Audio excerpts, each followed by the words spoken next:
In this video, John talks about his experiences of travelling on planes with his guide dog Breck. The camera shows John and Breck at the departure area at Heathrow Airport.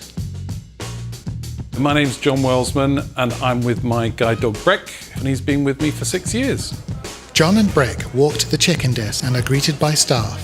I love travelling because it gets me out and about. I much prefer to be exploring places I haven't been before.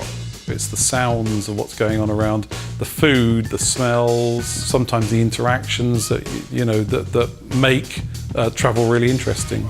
John and Breck are greeted by a steward as they board the plane. They follow him to their seat. So I've flown a number of times with Breck, certainly to Scotland, to Northern Ireland. It's a very positive experience, and I think because a lot of people don't see a dog on a plane every day, they certainly enjoy it as well.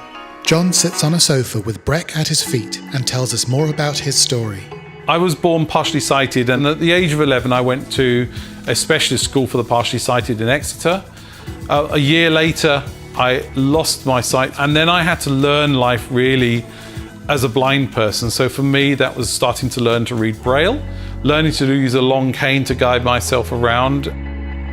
Now, life has moved on. I've gained my confidence. I'm a lot, more confident getting out there and doing all the things that I never would have dreamt of doing before I had my dog. My guide dog has given me a lot of independence. It's a lot easier from a mobility perspective to get out with a guide dog. Less to think about, less to worry about in terms of bumping into obstacles and injuring myself. If you have a dog, yes, it's a mobility aid, but certainly having a guide dog sat next to the person next to you in the aircraft or on the train or on the bus, it's something to talk about. It's certainly an opening gambit, and it means that I'm not so isolated sometimes in situations where I think if I had a long cane I would be.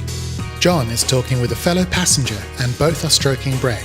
Breck gets on extremely well with everybody he meets. Going to new places, meeting new people is really exciting for him. And I think for me as a blind person, that's the thing that is really engaging about going out and about and visiting different places and meeting new people. It's a very exciting and positive experience for me flying with Breck. John gives Breck a head scratch as they stand at the top of the plane ready to head off on their travels.